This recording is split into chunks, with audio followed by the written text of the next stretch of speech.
जय श्री कृष्णा, जय श्री राधे। मित्रों, सादर नमस्कार। मैं आचार्य प्रमोद मिश्रा आप सभी का हार्दिक स्वागत और अभिनंदन करता हूं। मित्रों, इस समय सुन रहे हैं आप कार्तिक महात्म्य की कथा। साथ साथ प्रयास हमारा रहता है कि आपको छोटे छोटे उपाय भी दूं, साथ साथ कोई और अलग विषय पर भी चर्चा आपसे होती रहे। ये मेरा निरंतर प्रयास है। वो भी प्रयास आप प्राप्त कर पा रहे होंगे। चैनल पर नए दर्शक हैं तो आप चैनल को सब्सक्राइब जरूर करें, लाइक करें, शेयर करना न भूलें।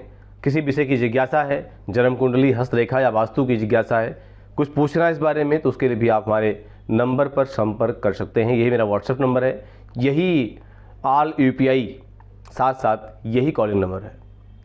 तो हम बढ़ते हैं कार्तिक कथा में। आज है 24वां अध्याय, कार्तिक महात्म्य की कथा। तो सबसे पहले हम शंख ध्वनि करते हैं।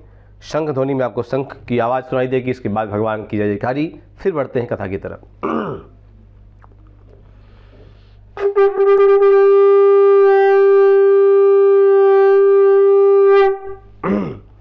बोल सच्चिदानंद भगवान की जय, सियावर रामचंद्र भगवान की जय, राधा दामोदर भगवान की जय। दर्शकों, 24वें अध्याय की कथा कार्तिक महात्म्य की। राजा पृथु और नारद जी से संवाद चल रहा है। राजा पृथु कहते हैं नारद जी से कि आपने तुलसी के इतिहास, व्रत और महात्म्य के विषय में कहा है।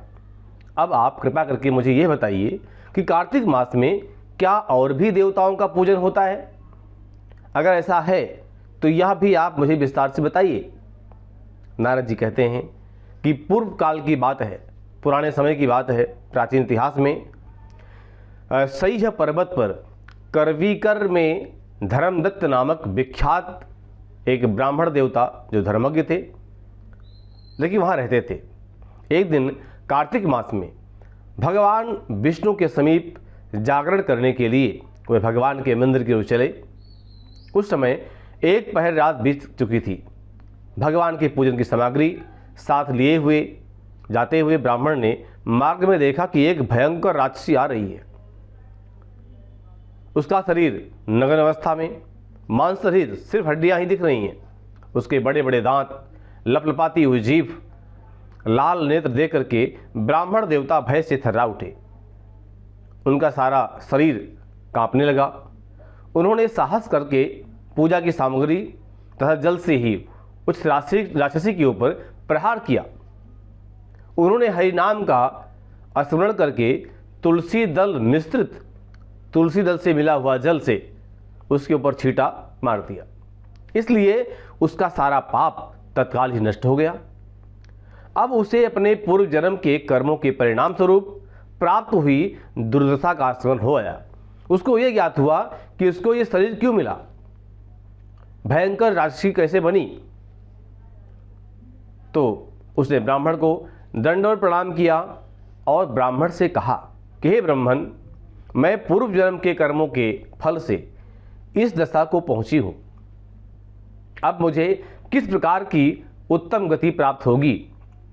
धर्मदत्त ने उसे इस प्रकार प्रणाम करते हुए देखकर आश्चर्यचकित होते हुए पूछा कि राक्षसी होकर के अब मुझे प्रणाम कर रही है और पूछ भी रही है हमसे अपने बारे में। तो किस कर्म फल के फल से?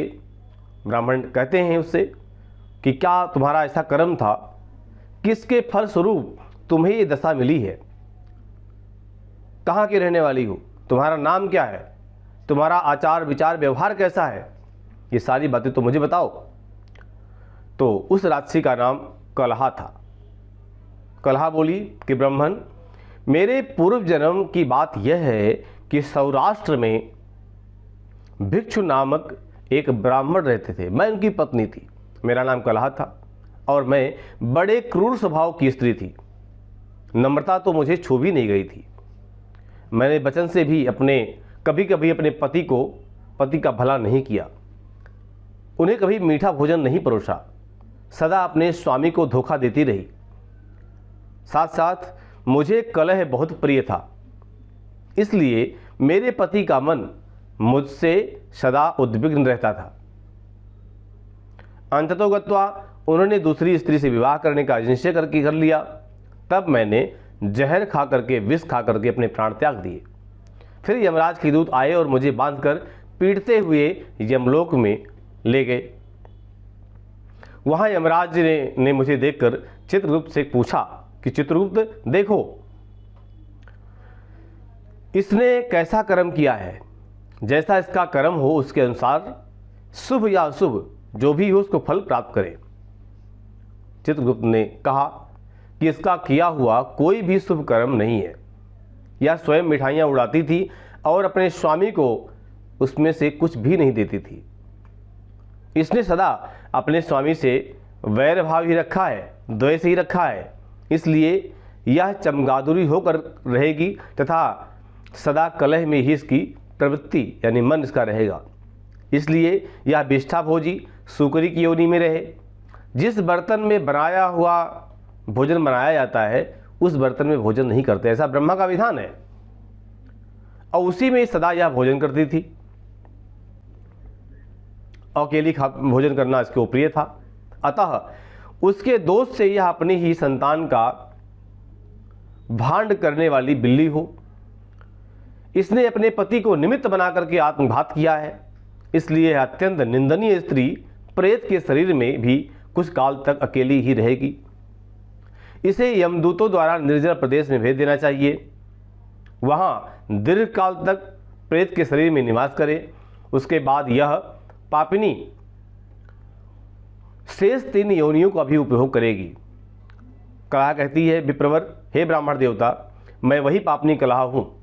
इस प्रेत शरीर में आए हुए मुझे 500 वर्ष बीत चुके हैं। मैं सदैव भूख प्यास से पीड़ित रहा करती हूँ। एक बनिए के शरीर में प्रवेश करके मैं इस दक्षिण देश में कृष्णा और बेणी के संगम तट पर आई हूँ।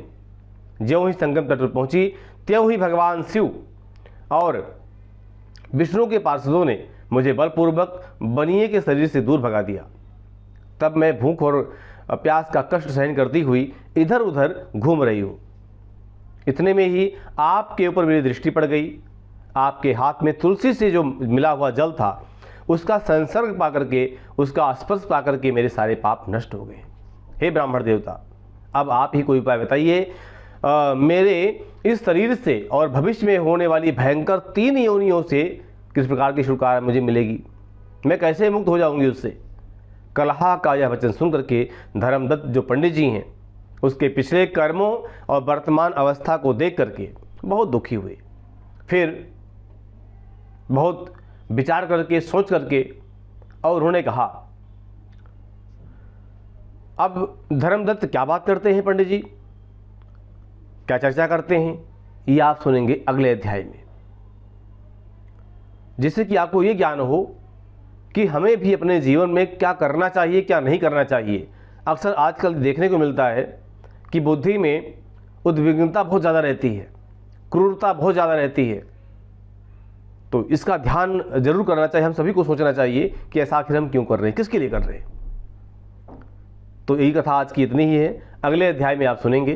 तब तक मुझे दीजिए आज्ञा। मिलता हूँ अगले अध्याय में, अगली कथा में। बहुत बहुत नमस्कार।